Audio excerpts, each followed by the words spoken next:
If your business is leaking money, you already have another expense. You're just not seeing it clearly yet. That's the problem. Hey, I'm Josh Savage, founder of Savage Financials. I help growing insulation contractors find the cash flow gaps, profit leaks, and financial blind spots that make the business feel tighter than it should. A while back, I worked with a real estate developer that was convinced he couldn't afford higher payroll costs. Cash felt tight, projects were active, and management was focused on controlling expenses wherever they could. One thing that kept coming up was compensation. Over about 18 months, all three of the company's foremen came in and asked for raises. None of the requests were crazy. Most were asking for something around 10%. They had all their reasons: more responsibility, more experience, more value to the company. But every time the conversation came up, management viewed it as an additional expense the business couldn't afford. Over the next 18 months, all three foremen ended up leaving. Two gave notice, one just got up and left. Now the company had a much bigger problem than a few raise requests. These weren't random employees.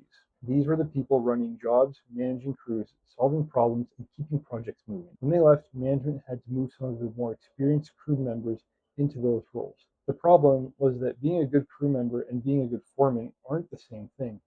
The new guys were doing their best, but they were learning on live projects. Projects started coming in over budget. Deadlines started slipping.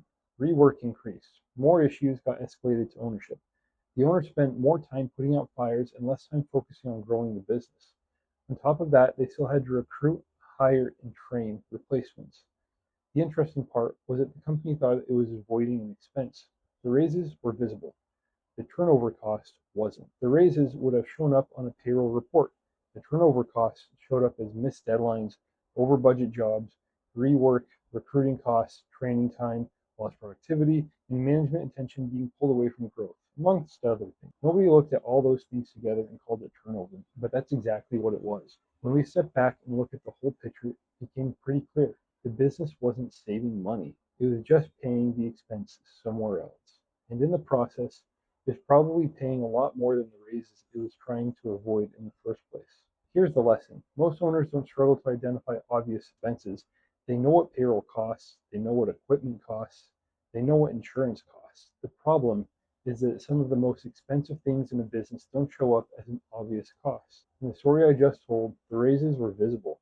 The turnover costs weren't. And honestly, that's a pretty common problem to have. A lot of owners have a good employee come in asking for a raise.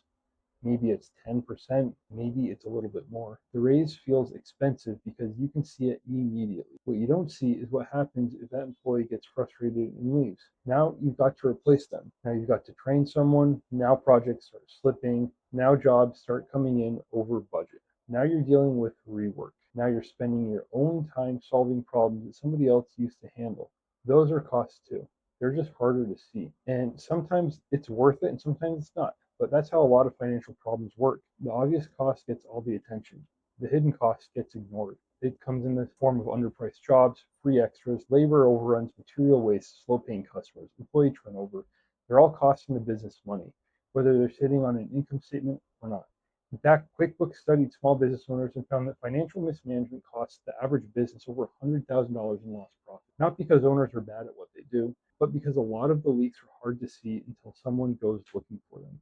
That's why I don't really look at financial clarity as another expense. I look at it as a way to identify expenses you're already paying. Because when somebody tells me they can't afford help, my first question is usually, what is the business already paying for that nobody has noticed yet? The real question usually isn't whether you can afford help. The real question is how much the problem is already costing you. Watch the next video if your gut reaction is, I just need more jobs, because more work sounds like the answer, but sometimes it makes the problem worse. Or book a call here at savagefinancials.com.